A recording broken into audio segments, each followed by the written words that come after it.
Hello dear student, खेड़ा math सब ਵਿੱਚ ਤੁਹਾਡਾ ਵੈਲਕਮ ਹੈ। ਤਾਂ ਕੱਲ ਆਪਾਂ ਮਾਸਟਰ ਕੈਡਰ ਲਈ ਵੈਕਟਰ ਟੌਪਿਕ ਸਟਾਰਟ ਕਰਿਆ ਸੀ, ਉਹਦੀ ਛੋਟੀ ਜੀ ਵੀਡੀਓ ਬਣੀ ਸੀ। ਅੱਜ ਆਪਾਂ ਉਹਨੂੰ ਕੰਪਲੀਟ ਕਰਾਂਗੇ। ਠੀਕ ਹੈ, ਤਾਂ ਨੈਕਸਟ ਪਾਰਟ ਕਰਦੇ ਹਾਂ ਸਟਾਰਟ ਆਪਾਂ।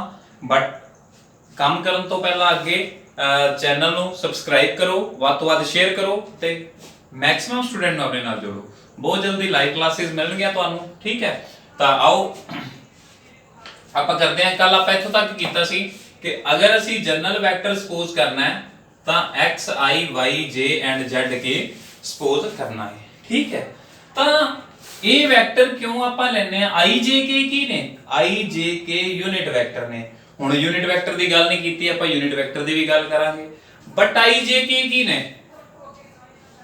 ਅਸੀਂ ਇਹ ਵੈਕਟਰ ਨੂੰ ਐਵੇਂ ਦੀ ਫਾਰਮ 'ਚ ਵੀ x y z, ਤਾਂ ਇਹ ਕੀ ਹੈ? ਇੱਕ ਪੁਆਇੰਟ ਹੀ ਹੈ। ठीक है, ये पॉइंट है। तो देखो ये पॉइंट किवें है?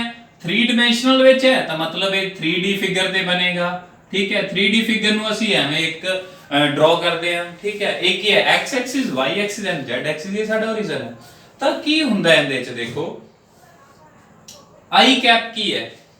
ਤਾਂ x ਦੀ ਡਾਇਰੈਕਸ਼ਨ 'ਚ ਜਿਹੜਾ ਯੂਨਿਟ ਵੈਕਟਰ ਕੰਮ ਕਰਦਾ ਹੈ ਉਹ ਸਾਡੇ ਕੋਲ ਕਿਹੜਾ ਹੈ? i cap. ਜਿਹੜਾ y ਦੀ ਡਾਇਰੈਕਸ਼ਨ 'ਚ ਉਹ j ਕੈਪ ਤੇ k ਦੀ ਡਾਇਰੈਕਸ਼ਨ ਵਾਲਾ k ਕੈਪ। ਜਾਂ ਆਪਾਂ ਐਵੇਂ ਕਹਿ ਸਕਦੇ ਹਾਂ ਕਿ ਕੋਈ ਪੁਆਇੰਟ x ਵਾਲੀ ਸਾਈਡ ਤੇ ਕਿੰਨਾ ਚੱਲਿਆ, ਉਹ ਅਗਰ ਆਪਾਂ ਵੈਕਟਰ ਦੀ ਫਾਰਮ 'ਚ ਰਿਪਰੈਜ਼ੈਂਟ ਕਰਨਾ ਹੈ ਤੇ ਉਹ ਕੌਣ ਦੱਸੇਗਾ ਸਾਨੂੰ? i ਦੇ ਨਾਲ ਲੱਗਿਆ ਹੁੰਦਾ ਕੋਐਫੀਸ਼ੀਐਂਟ ਬੋਲ ਸਕਦੇ ਆ। ਤਾਂ ਉਹ ਦੱਸੇਗਾ ਕਿ ਅਸੀਂ x ਦੀ ਡਾਇਰੈਕਸ਼ਨ 'ਚ ਕਿੰਨਾ ਗਏ, y ਦੀ ਡਾਇਰੈਕਸ਼ਨ 'ਚ ਕਿੰਨਾ ਤੇ z ਦੀ ਡਾਇਰੈਕਸ਼ਨ 'ਚ ਕਿੰਨਾ। ਠੀਕ ਹੈ, ਇਹ ਪੁਆਇੰਟ ਹੈ। ਤਾਂ ਹੁਣ ਦੇਖੋ i j ਕੀ ਨੇ? Unit vector. ਯੂਨਿਟ ਵੈਕਟਰ ਦੀ ਗੱਲ ਕਰਦੇ ਆ ਕੀ ਹੁੰਦਾ ਹੈ। ਠੀਕ ਹੈ, ਤਾਂ ਸਭ ਤੋਂ ਪਹਿਲਾਂ ਅਗਰ ਇਹ r ਹੈ ਤੇ ਇਹਦਾ ਇਹ ਕੀ ਹੁੰਦਾ ਹੈ? Magnitude of r। ਉਹਨੂੰ ਲਿਖਣ ਦਾ ਇਹ ਵੇ ਹੈ। ਅਗਰ ਕਿਤੇ ਸਿੰਪਲ r ਵੀ ਪਾਇਆ ਹੋਵੇ ਤਾਂ ਮਤਲਬ ਉਹ ਕਿੰਦੀ ਗੱਲ ਕਰ ਰਹੇ ਨੇ? ਮੈਗਨੀਟਿਊਡ ਦੀ। ਠੀਕ ਹੈ, ਤਾਂ ਮੈਗਨੀਟਿਊਡ ਕੀ ਹੁੰਦਾ ਹੈ? x स्क्वायर y स्क्वायर और z स्क्वायर। अगर ये ਐਵੇਂ ਦਾ ਵੈਕਟਰ ਹੈ ਤਾਂ ਉਹਦਾ ਮੈਗਨੀਟਿਊਡ ਕੀ ਹੁੰਦਾ ਹੈ? x square y square z square ਇਹਨਾਂ ਦਾ ਪਲੱਸ ਤੇ ਵਿਦ ਸਕੁਅਰ ਰੂਟ। ਠੀਕ ਹੈ, ਤਾਂ ਹੁਣ ਯੂਨਿਟ ਵੈਕਟਰ ਕਿਹੜਾ ਹੁੰਦਾ ਹੈ? ਧਿਆਨ ਨਾਲ ਸਮਝਿਓ, ਕਿਉਂਕਿ ਯੂਨਿਟ ਵੈਕਟਰ ਇੰਪੋਰਟੈਂਟ ਚੀਜ਼ ਹੈ। ਇਹਦੇ ਬੇਸ ਤੇ ਕੁਐਸਚਨ ਬਣ ਜਾਂਦਾ ਹੈ, ਇਹਦੇ ਵਿੱਚੋਂ ਕੁਐਸਚਨ ਬਣਦਾ ਹੈ, ਜਿਹੜੇ ਕੁਐਸਚਨ ਆਏ ਉਹਦੇ 'ਚ ਯੂਜ਼ ਹੋ ਜਾਂਦਾ ਹੈ। ਠੀਕ ਹੈ, ਤਾਂ ਯੂਨਿਟ ਵੈਕਟਰ ਐਵੇਂ ਦਾ ਆ vector whose magnitude is unity. Unity मतलब 1। ਤਾਂ ਐਵੇਂ ਦਾ ਵੈਕਟਰ ਜਿੰਦਾ ਮੈਗਨੀਟਿਊਡ ਕਿੰਨਾ ਹੋਏ 1, ਅਸੀਂ ਉਹਨੂੰ ਕੀ ਬੋਲਦੇ ਆ? ਅਸੀਂ ਉਹਨੂੰ ਯੂਨਿਟ ਵੈਕਟਰ ਬੋਲਦੇ ਆ। ਠੀਕ ਹੈ, ਯੂਨਿਟ ਵੈਕਟਰ। ਤਾਂ ਹੁਣ ਦੇਖੋ ਜਿਵੇਂ ਸਾਡੇ ਕੋਲ ਯੂਨਿਟ ਵੈਕਟਰ ਕਿਹੜਾ ਹੈ? ਇੱਥੇ ਮੈਂ ਇੱਕ ਲਿਖਤਾ a ਵੈਕਟਰ। ਠੀਕ ਹੈ, a ਵੈਕਟਰ ਲਿਖਤਾ। a ਵੈਕਟਰ ਹੈਗਾ ਸਾਡੇ ਕੋਲ 2i 3j 4k ਕੁਛ ਐਵੇਂ ਦਾ। ਚੈੱਕ ਕਰੋ ਯੂਨਿਟ ਵੈਕਟਰ ਹੈਗਾ ਕਿ ਨਹੀਂ। ਸਾਨੂੰ ਨਹੀਂ ਪਤਾ, ਅਸੀਂ ਇਹਨੂੰ ਚੈੱਕ ਕਰਨ ਲਈ ਕੀ ਨਿਕਾਲਾਂਗੇ? ਇਹਦਾ ਮੈਗਨੀਟਿਊਡ। ਮੈਗਨੀਟਿਊਡ ਕਿੰਨਾ ਆ ਗਿਆ? 2 ਦਾ ਸਕੁਅਰ। ਮਤਲਬ ਸਾਨੂੰ ਇਹਨੇ ਦੱਸਿਆ ਮੈਗਨੀਟਿਊਡ ਕਿਵੇਂ ਨਿਕਾਲਣਾ ਹੈ? 2 ਦਾ ਸਕੁਅਰ 3 ਦਾ ਸਕੁਅਰ 4 ਦਾ ਸਕੁਅਰ। ਠੀਕ ਹੈ, ਤਾਂ ਇਹ ਕਿੰਨਾ ਆ ਗਿਆ ਸਾਡੇ ਕੋਲ?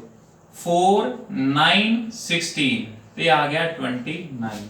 ਇਹ ਤਾਂ 1 ਨਹੀਂ ਆਇਆ, 1 नहीं आया, ਤਾਂ ਮਤਲਬ ਫਿਰ ਇਹ ਯੂਨਿਟ ਵੈਕਟਰ ਨਹੀਂ ਹੈਗਾ। ਠੀਕ ਹੈ, ਤਾਂ ਹੁਣ ਵੇਖੋ ਅਸੀਂ ਕਿਸੇ ਵੀ ਵੈਕਟਰ ਨੂੰ ਯੂਨਿਟ ਵੈਕਟਰ ਬਣਾ ਸਕਦੇ ਹਾਂ। ਉਹ ਕਿਵੇਂ ਬਣਾ ਸਕਦੇ ਹਾਂ? ਤਾਂ ਦੇਖੋ ਸਭ ਤੋਂ ਪਹਿਲਾਂ ਤਾਂ ਯੂਨਿਟ ਵੈਕਟਰ ਨੂੰ ਕਿਵੇਂ ਡਿਨੋਟ ਕਰਦੇ ਹਾਂ?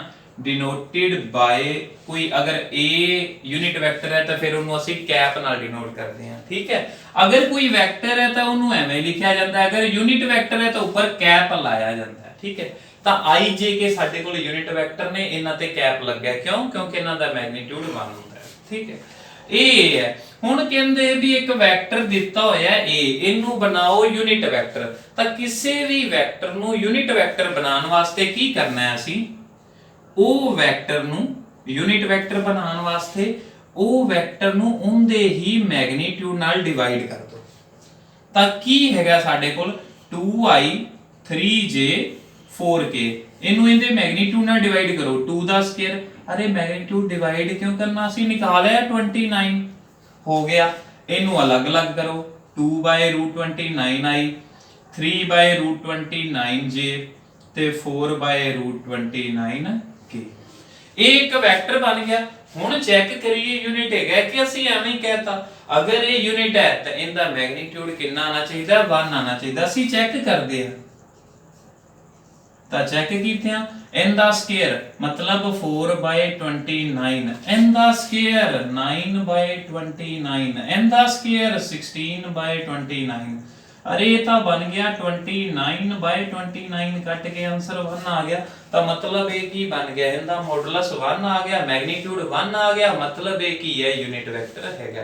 तो सानू पता लग गया कि किसी भी वेक्टर नु यूनिट वेक्टर बनाना है ते ओनु की करो उनदे ही मैग्नीट्यूड नाल डिवाइड कर दो। ठीक है आई होप क्लियर हो गया होना। अब बहुत ही इंपॉर्टेंट चीज है ठीक है इनके बारे देखो आप करते हैं चर्चा।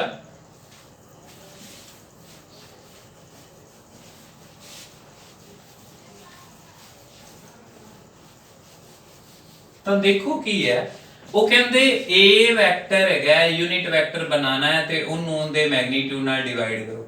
असी क्या इन्हां नूं क्रॉस मल्टीप्लाई कर दईए तो ये की बन जाएगा ए कैप इनटू ए दा magnitude equal to a vector. First video दे विच स्टार्ट करने वेले असी क्या सी कि कोई भी वैक्टर हुंदा है वो की हुंदा है वो दो चीज़ां तो मिल के बनिया हुंदा है किंदे तो मैग्नीट्यूड एंड डायरेक्शन।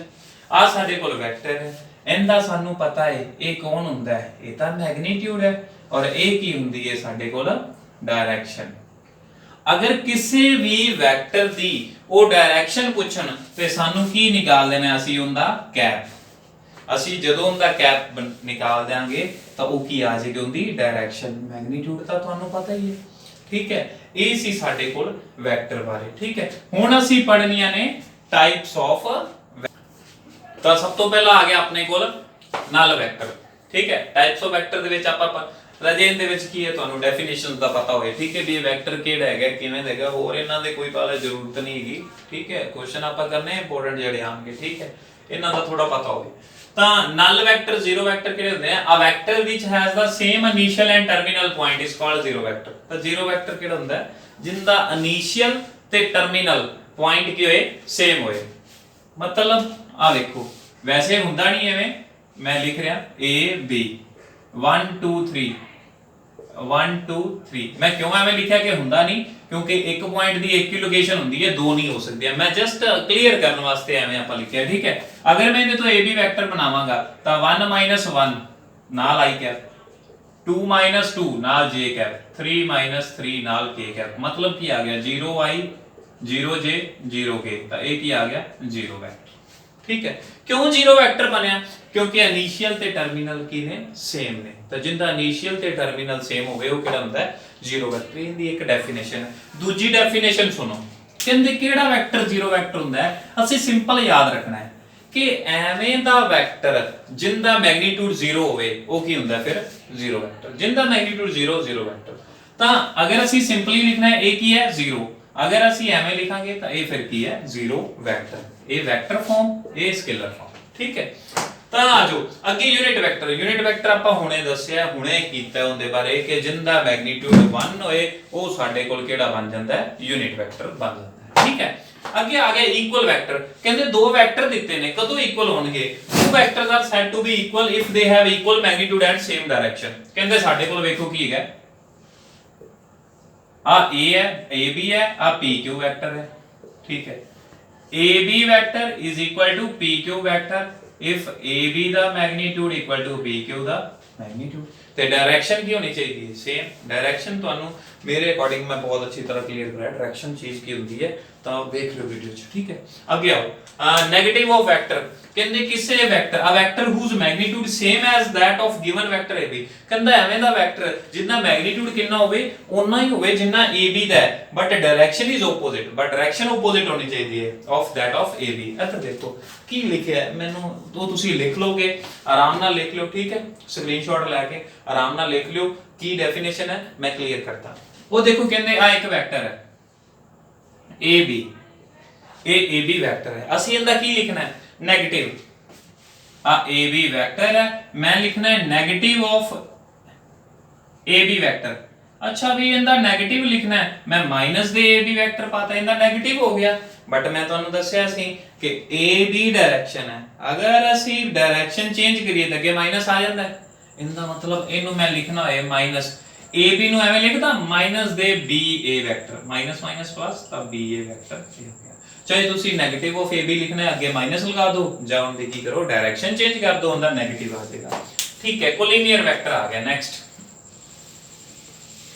ठीक है, कोलिनियर वेक्टर कहंदे दो वेक्टर या दो तो ज्यादा वेक्टर कदों कोलिनियर होणगे, जदों सेम लाइन दे अलोंग लाई करनगे। ठीक है, lie along the same line are called collinear vector. छड्डो कोलिनियर किहड़े ने, साडे कोल दो वेक्टर ते ने ए बी, ये उदों ही कोलिनियर होणगे जदों की होएगा ए वेक्टर है वो लैम्डा टाइम बी। सानू की पता, आ देखो एवें करांगे, एक वेक्टर है 3i 4j 6k, मैं की कहता b वेक्टर है i + 4/3j 2k। ठीक है भी, आ दो वेक्टर दिते ने, वो कहंदे दसो कोलिनियर हैगे ने कि नहीं, ਅਸੀਂ क्या भी एक मिनट रुको ਅਸੀਂ चेक कर लिए, ਤਾਂ ਕੀ हो गया b वेक्टर लिखता, b की है i + 4/3j + 2k। हाँ जी, ਅਸੀਂ ਕੀ ਕੀਤਾ 1/3 कॉमन निकालिया, तो इथों की आ गया 3i 4j 6k, तो ये की बन गया 1/3। भाई इनकी शक्ल तो a वर्गी है, इनू ਅਸੀਂ a लिख दांगे, इनका मतलब की आ गया कि एक वेक्टर दूजे तो ही बनया है, बट बनया किवें किसी स्केलर नु मल्टीप्लाई करके। ते आही तो आपां लिखिया है कि जदों एक वेक्टर दूजे नु किसी स्केलर नाल मल्टीप्लाई करके बने हो फिर वेक्टर किहड़े हुंदे ने कोलिनियर। तो सानू इत्थों तक पता लग गया कोलिनियर वेक्टर किहड़े हुंदे ने। ठीक है, इहदे तो बाद आपां पढ़ांगे कोप्लेनर वेक्टर। ठीक है, ਤਾਂ ਕੋਪਲੈਨਰ ਵੈਕਟਰ ਕਿਹੜੇ ਨੇ, ਉਹ ਵੀ ਸੇਮ ਹੀ ਗੱਲ ਕਹਿ ਲੋ। ਸਾਡੇ ਕੋਲ ਇੱਕ ਵੈਕਟਰ ਦਿੱਤੇ ਹੋਏ ਨੇ a b ਤੇ c ਵੈਕਟਰ ਦਿੱਤਾ ਹੈ, ਅਸੀਂ ਇਹਨਾਂ ਨੂੰ ਕਦੋਂ ਬੋਲਾਂਗੇ ਕੋਪਲੈਨਰ। ਤੁਸੀਂ ਕਹਿ ਦੋ ਹਾਂਜੀ ਅਸੀਂ x y b, ਇੱਥੇ x1 ਲਿਖ ਦੋ, ਇੱਥੇ x2 ਲਿਖ ਦੋ, ਇੱਥੇ x3 ਲਿਖ ਦੋ ਸੀ, ਅਗਰ 0 ਆ ਗਿਆ ਤਾਂ ਫਿਰ ਇਹ ਕੀ ਨੇ ਕੋਪਲੈਨਰ ਵੈਕਟਰ। मतलब a b c ਲਈ ਸਾਨੂੰ ਆ ਲੱਭ ਗਏ ਤਿੰਨ स्केलर नंबर जिन्हां नाल मल्टीप्लाई करके ये वैल्यू की देन 0 बन जे, इन्हां नु आपां लीनियर कंबीनेशन बोलदे, अगर 0 बन जे तां फिर ओ की ने कोपलैनर। एवें औखा लगदा है, ਅਸੀਂ ਐਵੇਂ ਕਹਿ ਦਿੰਦੇ ਆ a ਕੀ ਬਣ ਜੇ लैम्डा b + डेल्टा c, ਤਾਂ ਵੀ ਇਹ ਕੀ ਬਣ ਗਿਆ ਫਿਰ ਕੋਪਲੈਨਰ वेक्टर बन गए। ठीक है, अगर एवें दी कंडीशंस मिल जान, मतलब ਸਾਡੇ ਕੋਲ ਅਸੀਂ ਐਵੇਂ ਲਿਖੀਏ लैम्डा ਤੇ डेल्टा मिल जान, फिर इनका मतलब ये की ने लैम्डा ते डेल्टा नॉन जीरो या जो भी मिल जान, तो फिर इनका मतलब ये की बन जाते हैं, ये साडे कोल कोपलैनर बन जाते हैं। ठीक है, ते अगे वाला पार्ट होना आप अगे देखो की करते हैं। तो आजो भी अगे बाउंड वेक्टर केड़ा हुंदा है, याद रख लियो, थोड़े नवे ने। बाउंड वेक्टर उन्होंने बोलते हैं a vector whose initial point is fixed is called bound vector. ठीक है, ਐਵੇਂ ਦਾ ਵੈਕਟਰ ਜਿੰਦਾ ਇਨੀਸ਼ੀਅਲ ਪੁਆਇੰਟ ਹੋਏ ਫਿਕਸ ਹੋਏ ਉਹਨੂੰ ਅਸੀਂ ਕੀ ਬੋਲਦੇ ਆ ਬਾਉਂਡ ਵੈਕਟਰ। ਡੈਫੀਨੇਸ਼ਨ ਯਾਦ ਰੱਖ ਲਓ ਬਸ। ਠੀਕ ਹੈ, ਕੋ-ਇਨੀਸ਼ੀਅਲ ਵੈਕਟਰ ਕਹਿੰਦੇ vectors having the same initial point is called coinitial. ਅਰੇ ਨਾਮ ਤੋਂ ਕਲੀਅਰ ਹੈ, ਕੋ-ਇਨੀਸ਼ੀਅਲ ਮਤਲਬ ਵਾਧੂ ਸਾਰੇ ਵੈਕਟਰ ਤੇ ਜਿਹੜੇ ਕੀ ਹੋ ਨਾ ਸੇਮ ਇਨੀਸ਼ੀਅਲ ਪੁਆਇੰਟ ਹੋਏ। ਜਿਵੇਂ ਆਪਣੇ ਕੋਲ ਆ ਕੀ ਹੈ OA OB OC, मतलब OA OB ABC OB OC आ की है OA, इन्हां सारियां दा इनिशियल पॉइंट कौन O, इनका मतलब है की ने coinitial point. Next like vector कहंदे if two vectors has the same direction, अगर दो वेक्टर दी डायरेक्शन सेम है तो मतलब वो की ने लाइक वेक्टर है ने। ठीक है, पोजीशन वेक्टर, पोजीशन वेक्टर बारे दस्या होया है OP, मैं लिखया है जस्ट OP। पोजीशन वेक्टर दा मतलब की है कि जेड़े असि दो पॉइंट तो एक वेक्टर बनदा है उहदे च की है, अगर पहला पॉइंट O है, O मतलब ओरिजिन, ते दूजा पॉइंट कोई P पॉइंट होए मतलब X Y Z, आ ओरिजिन है 0 0 0, ता जेड़ा वेक्टर OP बनेगा X - 0i y - 0j और z - 0k, ये साडे कोल की बनेगा पोजीशन वेक्टर बनेगा। ठीक है, पोजीशन वेक्टर ਅਸੀਂ समझ गए कि जिंदा इनिशियल पॉइंट ओरिजिन होए ਉਹਨੂੰ ਅਸੀਂ ਕੀ ਬੋਲਦੇ ਆ पोजीशन वेक्टर। ठीक है, नेक्स्ट आ गया आप एडिशन ला पढ़ते हैं। एडिशन ला च की है, देखो एडिशन ला च साडे कोल की है, एडिशन ला किंदे ते यार देखो ਵੈਕਟਰ ਚੈਪਟਰ ਦੇ ਵਿੱਚ ਐਡੀਸ਼ਨ ਲਾ ਬਹੁਤ ਹੀ ਇੰਪੋਰਟੈਂਟ ਹੈ। ਠੀਕ ਹੈ, ਇਹ ਕੀ ਇੱਕ ਟ੍ਰਾਇੰਗਲ ਤੇ ਆਪਾਂ ਕੰਮ ਕਰਦੇ ਆ। ਕੀ ਹੈ ਕਹਿੰਦੇ if AB = A BC = B and AC = C ਹੋਵੇ ਤਾਂ ਕੀ ਹੈ, ਇੱਕ ਟ੍ਰਾਇੰਗਲ ਹੈ ABC। ਗੱਲ ਕਿੰਦੀ ਕੀਤੀ ਹੈ, AB ਵੈਕਟਰ ਕਿਹੜਾ ਹੈ A, ਉਸ ਤੋਂ ਬਾਅਦ BC ਵੈਕਟਰ B ਤੇ CA ਵੈਕਟਰ CA ਨਹੀਂ, ਉਹਨਾਂ ਨੇ AC ਦੀ ਗੱਲ ਕੀਤੀ ਹੈ, ਮਤਲਬ ACC। डायरेक्शन देखो AB BC CA नहीं हैगी, AC है ਤਾਂ डायरेक्शन इधर। ठीक है, ਹੁਣ ਕੀ ਹੈਗਾ ਇਹਦੇ ਵਿੱਚ ਉਹਨਾਂ ਨੇ ਕੀ ਲਿਖਿਆ ਆਪਣੇ ਕੋਲ, ਅਗਰ ਇਹ ਹੋਏ ਤਾਂ ਇੱਥੇ ਕਿਹੜਾ ਰੂਲ ਅਪਲਾਈ ਹੁੰਦਾ ਹੈ, AB + BC = AC। ਠੀਕ ਹੈ, ਤਾਂ that is A + B = C। ਹੁੰਦਾ ਕੀ ਹੈ ਆ ਦੇਖੋ, ਮੈਂ ਦੁਬਾਰਾ ਇੱਕ ਵਾਰੀ ਕਰਦਾ, A B C एक्चुअल च एवें हुंदा है, ये किवें हुंदा है, AB + BC + CA = 0 vector. Triangle च इहनू बोलदे एडिशन ला। ठीक है, AB + BC + CA = सर्कल च AB BC CA = 0। बट ਅਸੀਂ ਇੱਕ ਗੱਲ ਪੜ੍ਹੀ ਹੈ ਕਿ AB + BC ਅਸੀਂ डायरेक्शन चेंज करिए ਤਾਂ डायरेक्शन चेंज करिए ਤਾਂ ਕੀ ਆਂਦਾ ਹੈ, ਅੱਗੇ ਮਾਈਨਸ ਆਂਦਾ ਹੈ। CA ਦੀ ਜਗ੍ਹਾ ਤੇ ਮੈਂ ਮਾਈਨਸ ਦੇ AC ਲਿਖ ਸਕਦਾ, ਇਹ ਮੈਨੂੰ ਪਤਾ ਹੈ। ਤਾਂ AB + BC 네ਗੇਟਿਵ ਦਾ ਹੈ, ਉਧਰ ਜਾ ਕੇ ਪੋਜ਼ਿਟਿਵ, ਤੇ ਚਲੋ ਜੀ ਆਪਾਂ ਉੱਥੇ ਪਹੁੰਚ ਗਏ। ਠੀਕ ਹੈ ਜੀ, ਇੱਥੋਂ ਬਣਿਆ ਉਹ। ਅੱਗੇ ਕੀ ਕਿਹਾ, ਨੋਟ ਦੇਖੋ ਦੋ ਲਿਖੇ ਹੋਏ ਨੇ, ਕਹਿੰਦੇ AB ਦਾ ਮੈਗਨੀਟਿਊਡ + BC ਦਾ ਮੈਗਨੀਟਿਊਡ ਉਹ AC ਦੇ ਮੈਗਨੀਟਿਊਡ ਦੇ ਇਕੁਅਲ ਨਹੀਂ ਹੁੰਦਾ। ਇਹ ਜ਼ਰੂਰੀ ਨਹੀਂ ਹੈਗਾ ਇਕੁਅਲ ਹੋਏ, ਇਹ ਇਕੁਅਲ ਹੁੰਦਾ ਹੈ। ਇਹ ਕੀ ਨੇ ਤਾਂ ਵੈਕਟਰ ਨੇ, मैग्नीट्यूड ਦਾ ਸਮ ਹੁੰਦੇ ਸਮ ਦੇ ਇਕੁਅਲ ਹੁੰਦੇ ਮੈਗਨੀਟਿਊਡ ਦੇ ਇਕੁਅਲ ਨਹੀਂ ਹੋਏਗਾ। ਹਾਂ ਆਹ ਗੱਲ ਟਰੂ ਹੈ, ਇਹ ਗੱਲ ਟਰੂ ਹੈਗੀ ਹੈ। ਇਹ ਕਿੱਥੋਂ ਆਈ ਹੈ, ਇਹ ਆਪਾਂ ਤੁਹਾਨੂੰ ਦੱਸਦਾ ਇੱਥੇ। ਠੀਕ ਹੈ, ਇਹ ਸੀ ਸਾਡੇ ਕੋਲ ਐਡੀਸ਼ਨ ਲਾ। ਇਹਦੇ ਤੋਂ ਬਾਅਦ ਆਪਾਂ ਪੜ੍ਹਦੇ ਹਾਂ ਪੈਰਲੋਗ੍ਰਾਮ ਲਾ। ਠੀਕ ਹੈ, ਪੈਰਲੋ ਤਾਂ ਨੈਕਸਟ ਆ ਜੋ ਸਾਡੇ ਕੋਲ ਪੈਰਲੋਗ੍ਰਾਮ ਲਾ। ਠੀਕ ਹੈ, ਪੈਰਲੋਗ੍ਰਾਮ ਲਾ ਤੇ ਆਨੇ ਆ। एक सेकंड पहला ਅਸੀਂ ਵੈਕਟਰ ਅਲਜਬਰਾ ਪੜ੍ਹ ਲਈਏ। ਠੀਕ ਹੈ, ਓਕੇ, ਫਿਰ ਇਹਨੂੰ ਅਰੇਂਜ ਕਰਕੇ ਆਪਾਂ ਅੱਛੀ ਤਰ੍ਹਾਂ ਕਰਾਂਗੇ। ਤਾਂ ਵੈਕਟਰ ਅਲਜਬਰਾ ਚ ਕੀ ਆ ਗਿਆ ਕਿ ਜਿਹੜਾ ਵੈਕਟਰ ਹੈ ਇਹਦਾ ਅਲਜਬਰਾ, ਕਿਸੇ ਵੀ ਚੀਜ਼ ਦਾ ਅਲਜਬਰਾ ਕੀ ਹੁੰਦਾ, ਪਲੱਸ ਮਾਈਨਸ ਡਿਵਾਈਡ ਮਲਟੀਪਲੀਕੇਸ਼ਨ। ਠੀਕ ਹੈ, ਉਹਦੇ ਤੇ ਮਤਲਬ ਇਹ ਜਿਹੜੇ ਆਪਣੇ ਕੋਲ ਚਾਰ ਆਪਰੇਸ਼ਨ ਹੁੰਦੇ ਨੇ ਲਗਾਓ ਤੇ ਉਹਦਾ ਅਲਜਬਰਾ ਬਣ ਜਾਂਦਾ ਹੈ। ਤਾਂ ਕਰਾਂਗੇ ਇਹਦੇ ਬਾਰੇ। ਤਾਂ ਦੇਖੋ ਕਮਿਊਟੇਟਿਵ ਪ੍ਰੋਪਰਟੀ ਕਿਹੜੀ ਹੁੰਦੀ ਹੈ, ਕਮਿਊਟੇਟਿਵ ਪ੍ਰੋਪਰਟੀ ਵੈਕਟਰ ਹੋਲਡ ਕਰਦਾ ਹੈ ਅੰਡਰ ਐਡੀਸ਼ਨ। ਆਪਾਂ ਅੰਡਰ ਐਡੀਸ਼ਨ ਗੱਲ ਕਰ ਰਹੇ ਹਾਂ, ਤਾਂ ਕਮਿਊਟੇਟਿਵ ਪ੍ਰੋਪਰਟੀ ਹੋਲਡ ਕਰਦਾ ਹੈ। ਕਹਿੰਦੇ A B ਦੋ ਵੈਕਟਰ ਨੂੰ ਐਡ ਕਰੋ, A ਪਹਿਲਾਂ ਰੱਖੋ B ਬਾਅਦ ਚ ਰੱਖੋ, ਐਡ ਕਰ ਦੋ, ਜਾਂ B ਪਹਿਲਾਂ ਰੱਖੋ A ਐਡ ਕਰੋ, ਸੇਮ ਆਨਸਰ ਆਉਂਦਾ ਹੈ, ਕੋਈ ਪ੍ਰੋਬਲਮ ਨਹੀਂ। ਠੀਕ ਹੈ, ਮਤਲਬ ਕਮਿਊਟੇਟਿਵ ਪ੍ਰੋਪਰਟੀ ਹੋਲਡ ਕਰਦੀ ਹੈ। ਸੈਕਿੰਡ ਐਸੋਸੀਏਟਿਵ ਵੀ ਹੋਲਡ ਕਰਦੀ ਹੈ। ਉਹ ਕਹਿੰਦੇ ਪਹਿਲਾਂ BC ਨੂੰ ਐਡ ਕਰੋ ਫਿਰ A ਐਡ ਕਰੋ, ਜਾਂ ਪਹਿਲਾਂ AB ਨੂੰ ਐਡ ਕਰਕੇ ਫਿਰ C ਐਡ ਕਰੋ, ਕੋਈ ਦਿੱਕਤ ਨਹੀਂ, ਐਸੋਸੀਏਟਿਵ ਹੋਲਡ ਕਰਦੀ ਹੈ।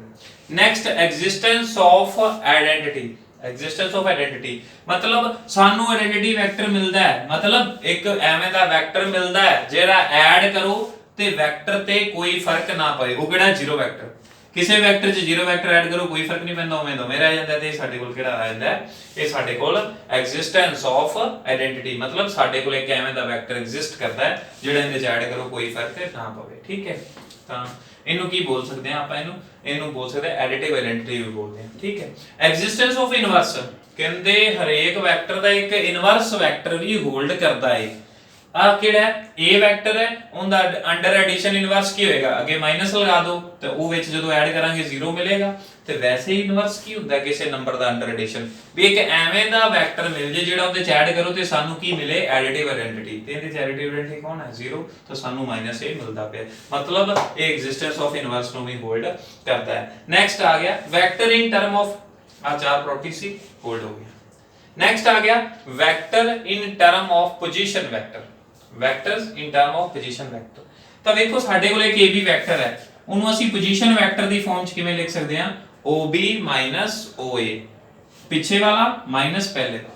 ਇਹ ਕੀ ਹੈ, ਮੈਂ ਤੁਹਾਨੂੰ ਕੀ ਕਿਹਾ ਸੀ, ਪੋਜੀਸ਼ਨ ਵੈਕਟਰ ਉਹ ਜਿੰਦਾ ਇਨੀਸ਼ੀਅਲ ਪੁਆਇੰਟ origin ਹੋਏਗਾ ਸੀ, origin ਲੈ ਲਿਆ, OB - OA। ਇਹ ਕੀ ਹੈ, vector in term of position vector. ਠੀਕ ਹੈ, ਤਾਂ ਨੈਕਸਟ ਆ ਗਿਆ ਰਿਜ਼ਲਟ ਕੁਝ ਹੈਗੇ ਨੇ, ਇਹਨਾਂ ਤੇ ਆਨੇ ਆ। ਪਹਿਲਾਂ ਆਪਾਂ ਇੱਧਰ ਵੇਖੀਏ, ਤਾਂ ਇਹ ਤੁਸੀਂ ਲਿਖ ਹੀ ਲਿਆ।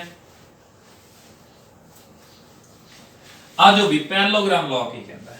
ਠੀਕ ਹੈ, ਪੈਰਲੋਗ੍ਰਾਮ ਲਾਅ ਆ ਇੱਕ ਪੈਰਲੋਗ੍ਰਾਮ ਹੈ। कहते OA की लेंथ कितनी है A, OA की है A वेक्टर है, सॉरी OB कितना है B वेक्टर है, और OC अपने कोल C वेक्टर है। हुन पैरेललोग्राम है तो भी पैरेललोग्राम च opposite side equal and parallel, ठीक है। और ए भी फिर मैं इनू भी की बोलदा B वेक्टर बोलदा, ठीक है जी, बोलता B वेक्टर। हुन एक गल सुनो, मैनू आ भुल गया, मैनू नहीं इंदा पता हैगा, मैं सिर्फ इनदे बारे पढ़दा पिया। आ एक नीचे वाली ट्रायंगल दी गल कर रहा हूं, मैं की करांगा OA plus AC plus CO equal to 0। मैनू पता है एडिशन लो OA plus AC plus CO equal to 0। मैनू नहीं पता डायरेक्शन किवें है, बट डायरेक्शन की है CO नहीं OC है।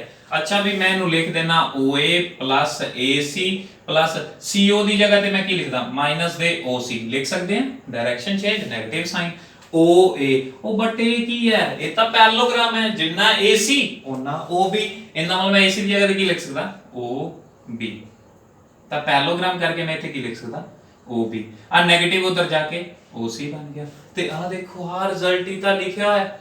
पैरेललोग्राम लॉ की कहंदा है कि अगर देखो पैरेललोग्राम लॉ ने हुन सानू डायरेक्ट समझ आया, की समझ आया, ए समझ आया OABC कहंदे अगर एवें तुसी वेखदे पे हो ना OA ते OB, इनदा जेड़ा रिजल्ट आना है सम करके आना है, प्लस करके आंसर कितना आना है, कहंदे तुसी इनू छड्डो डायरेक्ट वेख लो OC दी जेड़ी वैल्यू होएगी ओही होई इना दोवां दा सम होएगा।